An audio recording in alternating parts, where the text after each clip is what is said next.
ওসমান হাদির উপর হামলাকারীদের দ্রুত আইনের আওতায় আনার নির্দেশ প্রধান উপদেষ্টার।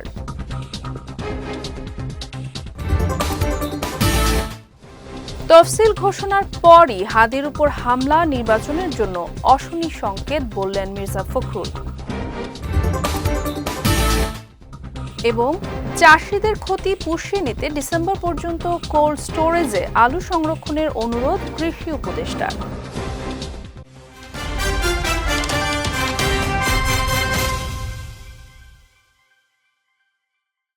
আসসালামু আলাইকুম। পুষ্টিচা নিবেদিত বিজয় রাতের সংবাদে আমন্ত্রণ জানাচ্ছি আমি সাদিয়া রেজওয়ানা তনি। শুনছিলেন শিরোনাম, এবারে বিস্তারিত। ইনকিলাব মঞ্চের মুখপাত্র ঢাকা ৮ আসনের স্বতন্ত্র প্রার্থী শরীফ ওসমান হাদি দুর্বৃত্তদের গুলিতে গুরুতর আহত হওয়ার ঘটনায় গভীর উদ্বেগ প্রকাশ করেছেন অন্তর্বর্তী সরকারের প্রধান উপদেষ্টা ডক্টর মোহাম্মদ ইউনূস। আজ প্রেস উইংয়ের এক বিবৃতিতে তিনি এই উদ্বেগ প্রকাশ করেন। বিবৃতিতে আইনশৃঙ্খলা রক্ষাকারী বাহিনীকে দ্রুত ও ব্যাপক তদন্ত চালিয়ে হামলায় জড়িত সবাইকে শনাক্ত করে আইনের আওতায় আনার কঠোর নির্দেশ দেন প্রধান উপদেষ্টা। তিনি বলেন, নির্বাচনকে বাধাগ্রস্ত করার উদ্দেশ্যে কোনো ধরনের সহিংসতা বরদাস্ত করা হবে না। জনগণের নিরাপত্তা এবং প্রার্থীদের অবাধ চলাচল নিশ্চিত করা সরকারের দায়িত্ব। দোষীরা যেই হোক তাদের আইনের আওতায় আনা হবে। বিবৃতিতে তিনি আহত ওসমান হাদির সর্বোচ্চ চিকিৎসা নিশ্চিত করতে সংশ্লিষ্টদের প্রয়োজনীয় সব ব্যবস্থা গ্রহণের নির্দেশও দেন। এর আগে দুপুরে রাজধানীর বিজয়নগর এলাকায় দুর্বৃত্তদের হামলার শিকার হন ঢাকা ৮ আসনের স্বতন্ত্র প্রার্থী শরীফ ওসমান হাদি। পরে তাকে গুরুতর আহত অবস্থায় ঢাকা মেডিকেলে নেওয়া হয়। তফসিল ঘোষণার পরদিনই ঢাকা ৮ আসনের স্বতন্ত্র প্রার্থী ওসমান হাদির উপর হামলা নির্বাচনের জন্য অশনি সংকেত বলে উল্লেখ করেছেন বিএনপি মহাসচিব মির্জা ফখরুল ইসলাম আলমগীর। বিকেলে মাওলানা আব্দুল হামিদ খান ভাসানীর ১৪৫তম জন্মদিন উপলক্ষে জাতীয় প্রেস ক্লাবে আয়োজিত এক আলোচনা সভায় তিনি এই মন্তব্য করেন। মির্জা ফখরুল বলেন, নির্বাচনকে বানচাল করার জন্য উঠে পড়ে লেগেছে একটি চক্র। তারই ধারাবাহিকতায় ওসমান হাদিকে গুলি করা হয়েছে। সন্ত্রাসমুক্ত নির্বাচন আয়োজনে সরকারকে পদক্ষেপ নিতে হবে উল্লেখ করে এই সময় অনতিবিলম্বে সকল প্রার্থীর নিরাপত্তা নিশ্চিত করতে সরকারের প্রতি আহ্বান জানান বিএনপি মহাসচিব। এই কালকে আপনার শিডিউল ঘোষণা হয়েছে, আর আজকেই আপনার একজন প্রার্থীকে গুলি করা হয়েছে ৮ নম্বরে ঢাকার ৮-এর মধ্যে হাদি সাহেব, ইনসাফ পার্টির প্রার্থী বোধহয়। আমি তীব্র নিন্দা জানাচ্ছি এবং আমি একটা অশনি সংকেত দেখতে পাচ্ছি যে নির্বাচনকে বানচাল করার জন্য সেই শক্তি আবার চক্রান্ত শুরু করেছে।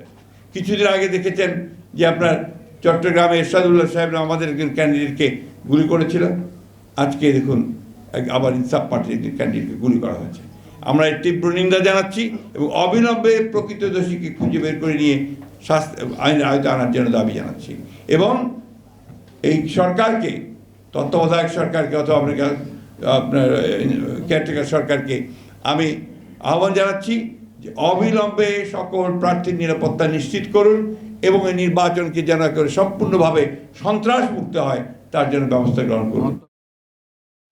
আলু চাষিদের ক্ষতি পুষিয়ে নিতে ডিসেম্বর পর্যন্ত কোল্ড স্টোরেজে পুরাতন আলু সংরক্ষণ করতে বাংলাদেশ কোল্ড স্টোরেজ অ্যাসোসিয়েশনকে অনুরোধ জানিয়েছেন কৃষি ও স্বরাষ্ট্র উপদেষ্টা মোহাম্মদ জাহাঙ্গীর আলম চৌধুরী। সকালে রাজধানীর বসুন্ধরা আন্তর্জাতিক কনভেনশন সেন্টারে বাংলাদেশ কোল্ড স্টোরেজ অ্যাসোসিয়েশন কর্তৃক প্রথমবারের মতো আয়োজিত আলু উৎসবে তিনি এ অনুরোধ জানান। উপদেষ্টা বলেন, আলু চাষিদের ক্ষতি পুষিয়ে নিতে ডিসেম্বর পর্যন্ত কোল্ড স্টোরেজে পুরাতন আলু সংরক্ষণ করতে বাংলাদেশ কোল্ড স্টোরেজ অ্যাসোসিয়েশনকে অনুরোধ জানানো হয়েছে। তাছাড়া এই বছর নতুন আলু বাজারে আসতে ১৫ দিন বেশি সময় লাগবে, তাই কৃষকদের বৃহত্তর স্বার্থে এই সিদ্ধান্ত নেওয়া হয়েছে। ফের চড়া সয়াবিন তেল ও পেঁয়াজের দাম। বাজারে সরবরাহ বাড়লেও এখনো বাড়তি দামেই বিক্রি হচ্ছে পেঁয়াজ। আর সয়াবিন তেলের দাম বেড়েছে লিটার প্রতি ৮ টাকা। তবে দাম কমছে সবজির। বাজার ঘুরে আরো জানাচ্ছেন সহকর্মী শায়ন সাব্বির, ছবি তুলেছেন সালমান খন্দকার সবুজ। নিত্যপণ্যের বাজারের দামে আবারও চাপ বাড়ছে ভোক্তাদের ওপর। গত এক সপ্তাহ ধরে বেশি দামে বিক্রি হচ্ছে পেঁয়াজ। পুরনো পেঁয়াজের দামেও চড়া ভাব বজায় রয়েছে। এদিকে সয়াবিন তেলও বিক্রি হচ্ছে বাড়তি দামে। তবে সবজির বাজার তুলনামূলক নিম্নমুখী। পাশাপাশি ডিমের দামও আগের চেয়ে কম। সবজির বাজার এখন অনেক স্বস্তি ফিরছে, আবার কিছু কিছু কয়েকটা মালে আছে একটু দাম বেশি এখনো। শীতকালীন যেমন টমেটোর দামটা একেবারে কমার দরকার, কিন্তু টমেটোর দামটা এখনো কমে নাই। আগের তুলনায় কিছুটা না, অনেকটাই কম। আগের তুলনা থেকে অনেক কমছে, তো আগামী সপ্তাহে আরো কমে যাবে ইনশাল্লাহ। কেজিতে গেছে সপ্তাহ থেকে 20 থেকে 30 টাকা করে কমছে। এদিকে বাজারে পর্যাপ্ত পেঁয়াজের সরবরাহ বাড়লেও এখনও দাম চড়া। খুচরা বাজারে আমদানি করা পেঁয়াজের দাম কেজিতে 10 টাকা বেড়ে 130 টাকা এবং দেশি পুরনো পেঁয়াজ 150 টাকায় বিক্রি হচ্ছে। এছাড়া বাজারে আসা নতুন পেঁয়াজের দামও বেশ চড়া। প্রতি কেজি বিক্রি হচ্ছে 90 থেকে 100 টাকায়। পেঁয়াজ যখন নতুন নাম ছিল তখন 80 টাকা, 85 টাকা, 90 টাকা ছিল, কিন্তু এখন উল্টো হয়ে গেছে। দিন দিন কমার কথা, এখন আরও বাড়তেছে। যেমন আমি এই পেঁয়াজটা একটু বাইসে আনছি 110 টাকা করে, হ্যাঁ। আর পুরান পেঁয়াজের দামটা এমনি একটু বেশি, 135-40 টাকা বাজারে পাইকারি, আমরা 145-50 টাকা বিক্রি করি। মাঝখান দিয়ে তো শুনছিল যে ইন্ডিয়া থেকে পেঁয়াজ নিয়ে আসবে, আবার আমদানি হয়েছে। আবার যখন শুনলো যে ইন্ডিয়া থেকে আবার পেঁয়াজ আনা বন্ধ, এই সুযোগটা আবার ব্যবসায়ীরা কাজে লাগালো যে এখন যেহেতু আনবে না, এই সুযোগ আমরা দাম বাড়াই দিই। বাজারের এমন পরিস্থিতিতে ব্যবসায়ীদের দায়ী করছেন বিক্রেতারা। তারা বলছেন বাজারে কৃত্রিম সংকট তৈরি করে নিত্যপণ্যের দাম বাড়াচ্ছে ব্যবসায়ীরা। সবজির বাজারে কিছুটা স্বস্তি মিললেও অস্বস্তি বিরাজ করছে সয়াবিন তেল ও পেঁয়াজের বাজারে। প্রতি লিটার সয়াবিন তেলের দাম বেড়েছে 8 টাকা, আর পেঁয়াজের বাজার এখনও চড়া।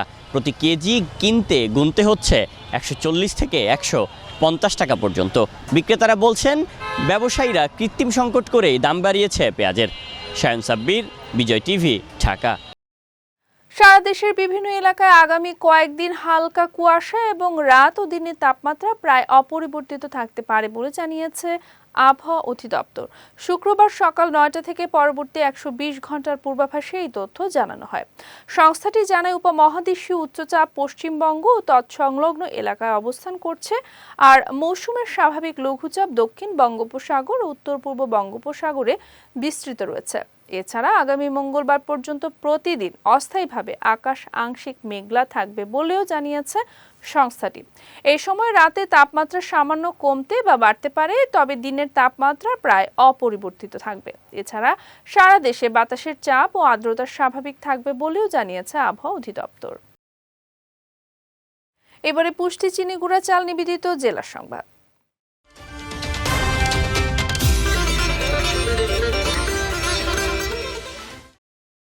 ত্রয়োদশ জাতীয় সংসদ নির্বাচনকে বানচাল করার মতো কোনো অপশক্তি পৃথিবীতে নেই বলে মন্তব্য করেছেন প্রধান উপদেষ্টার প্রেস সচিব শফিকুল আলম। সকালে শরীয়তপুরের নড়িয়া উপজেলার সুরেশ্বর দরবার শরীফ জিয়ারত শেষে সাংবাদিকদের সঙ্গে আলাপকালে তিনি এই মন্তব্য করেন। বলেন, নির্বাচন নিয়ে কোনো চ্যালেঞ্জ নেই। বাংলাদেশের মানুষ নির্বাচনের জন্য অধীর আগ্রহে অপেক্ষা করছে। অনৈতিক দাবিতে কেউ নির্বাচন ঠেকানোর চেষ্টা করলে তাদের প্রতিহতের হুঁশিয়ারি দিয়ে আগামী জাতীয় নির্বাচন সুষ্ঠু ও শান্তিপূর্ণভাবে অনুষ্ঠিত হবে বলেও প্রত্যয় ব্যক্ত করেন প্রেস সচিব। বাংলাদেশের মানুষ নির্বাচনের জন্য অধীর আগ্রহে আছে। কোনো ধরনের কোনো চ্যালেঞ্জ কিছু না, কোনো ধরনের। আর যারা আইন শৃঙ্খলা অবনতি করার চেষ্টা করবে, আপনারা দেখেছেন কালকে আমরা কয়েকজনকে অ্যারেস্ট করা হয়েছে। যারা এটা করবেন, যারা আইন হাতে তুলে নেওয়ার চেষ্টা করবেন, কঠোর হাতে দমন করা হবে। এবং যারা আমরা বারবার বলছি, অনেকে অন্যায় ইলিগাল দাবি নিয়ে মাঠে রাস্তায় নামতে চাচ্ছেন, তাদের বিষয়েও এই গভর্নমেন্ট যথেষ্ট কঠোর হবে। আর আপনি জানেন কালকে সচিবালয়ে 11 জনকে অ্যারেস্ট করা হয়েছে। এবং যারা যারা এই যে এই অন্যায় এই আনলফুল অ্যাক্টিভিটিসে জড়িত ছিল, রংফুল কনফাইনমেন্টে ছিল, যারা সন্ত্রাসী কাজে জড়িত ছিল এবং ডিএমপি অ্যাক্টস যারা ভায়োলেট করেছেন, তাদের সবাইকেই আইনের আওতায় আনা হবে। রাজশাহীর তানোরে গভীর নলকূপের গর্তে পড়ে নিহত শিশু সাজিদের দাফন সম্পন্ন হয়েছে। সকালে উপজেলার কোয়েলহাটে পূর্বপাড়া গ্রামের নেককিরি কবরস্থানে তাকে দাফন করা হয়। এর আগে সকাল 10:30টার দিকে ওই গ্রামে নিজ বাড়ির পাশে সাজিদের জানাজা অনুষ্ঠিত হয়। জানাজার ইমামতি করেন কাজী মিজানুর রহমান। এতে গ্রামের বৃদ্ধ, কৃষক সহ হাজারো মানুষ অংশ নেয়। জানাজা শেষে তারা সাজিদের মাগফিরাতের জন্য দোয়া করেন এবং শোকাহত পরিবারটির জন্য ধৈর্য প্রার্থনা করেন। এর আগে গত 10 ডিসেম্বর কোয়েলহাট গ্রামে গভীর গর্তে পড়ে নিখোঁজ হয় সাজিদ।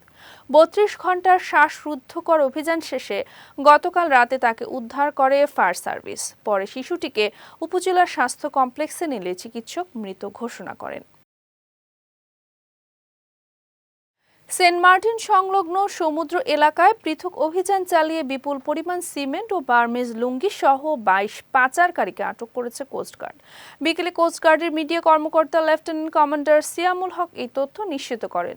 জানান, গোপন সংবাদের ভিত্তিতে গতকাল সেন্ট মার্টিনের ছেড়া দ্বীপের দক্ষিণ পশ্চিম সংলগ্ন সমুদ্র এলাকায় অভিযান চালানো হয়।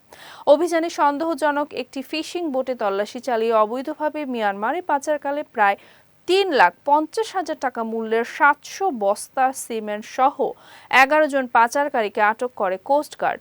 অন্যদিকে গতকাল রাতে একই সমুদ্র এলাকায় কোস্টগার্ডের অভিযানে বাংলাদেশে পাচারকালে প্রায় 12 লাখ টাকার 1200 পিস বার্মিজ লুঙ্গি সহ 11 জন মিয়ানমারের পাচারকারীকে আটক করা হয়। পরে জব্দকৃত মালামাল পাচার কাজে ব্যবহৃত বোট ও আটককৃত ব্যক্তিদের বিরুদ্ধে আইনানুগ ব্যবস্থা নেয় কোস্টগার্ড। ময়মনসিংহে শুরু হয়েছে আকিজ বেকার্স লিমিটেডের জনপ্রিয় ব্র্যান্ড ফ্যান্টাস্টিক কেক আয়োজিত ফ্যান্টাস্টিক কেক কার্নিভালের তৃতীয় আসর।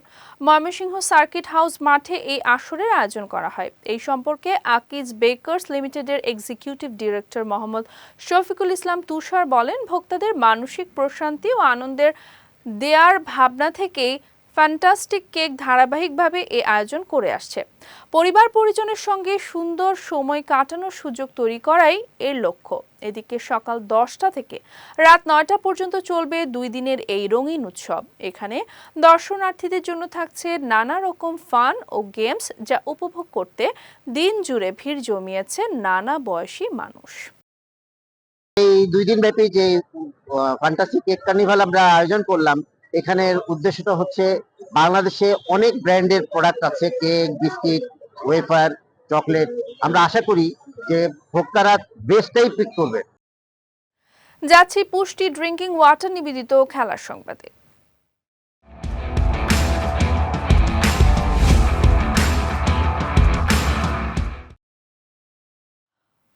ওয়েলিংটন টেস্টে জেকব জাফির দারুণ বোলিংয়ে তৃতীয় দিনে ওয়েস্ট ইন্ডিজকে 9 উইকেটে হারিয়ে সিরিজে 1-0 এগিয়ে গেল নিউজিল্যান্ড। তৃতীয় দিনে খেলতে নেমে আজ নিজেদের দ্বিতীয় ইনিংসে 36.2 ওভারে 128 রানে অল আউট হয়ে স্বাগতিকদের জন্য মাত্র 56 রানের লক্ষ্য দেয় সফরকারী ওয়েস্ট ইন্ডিজ। জবাবে অল্প রানের লক্ষ্য তাড়া করতে নেমে মাত্র 8 ওভারেই জয় নিশ্চিত করে কিউইরা। ডেভন কনওয়ে 28 ও অধিনায়ক কেন উইলিয়ামসন 16 রানে অপরাজিত থাকেন। ম্যাচে 5 উইকেট শিকার করে ম্যান অব দি ম্যাচ নির্বাচিত জ্যাকেব ডাফি। সঙ্গে অভিষিক্ত মিচেল রে নেন 3টি উইকেট। মাউন্ট মঙ্গানুয়ে সিরিজের শেষ টেস্ট আগামী 18 ডিসেম্বর অনুষ্ঠিত হবে। আগামী 11 জুন থেকে শুরু হবে 2026 ফুটবল বিশ্বকাপ। প্রথমবার 48 দেশের অংশগ্রহণে আয়োজিত এই ফুটবল মহাযজ্ঞকে কেন্দ্র করে বিশ্বজুড়ে ফুটবল প্রেমীদের উত্তেজনা তুঙ্গে। তবে টিকিটের দাম প্রকাশ হতেই সেই উত্তেজনা ক্ষোভে রূপ নিয়েছে ফুটবল সমর্থকদের মধ্যে। বার্তা সংস্থা এপি জানিয়েছে, গ্রুপ পর্বে সর্বনিম্ন $60 টিকিট দেওয়ার কথা বলেছিল ফিফা। তবে জার্মান সকার ফেডারেশনের প্রকাশিত নতুন তালিকায় দেখা যাচ্ছে গ্রুপ পর্বে 3 ক্যাটাগরির টিকিটের দাম $180 থেকে $700, যা বাংলাদেশি টাকায় 22,000 থেকে 85,384 টাকার মধ্যে। বিশ্বকাপ ফাইনালের সবচেয়ে সস্তা টিকিটের দাম $4,185 বা $5,10,000 টাকা। অন্যদিকে সবচেয়ে দামি টিকিটের মূল্য $8,680 বা $10,58,764 টাকা। পুষ্টিচা নিবেদিত বিজয় রাতের সংবাদ শেষ করার আগে শিরোনামগুলো দেখে নিচ্ছে আরও একবার।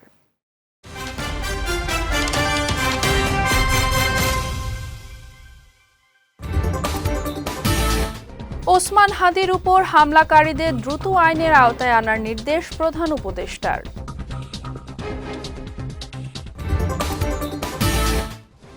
তফসিল ঘোষণার পরই হাদির উপর হামলা নির্বাচনের জন্য অশনি সংকেত বললেন মির্জা ফখরুল। এবং চাষিদের ক্ষতি পুষিয়ে নিতে ডিসেম্বর পর্যন্ত কোল্ড স্টোরেজে আলু সংরক্ষণের অনুরোধ কৃষি উপদেষ্টার।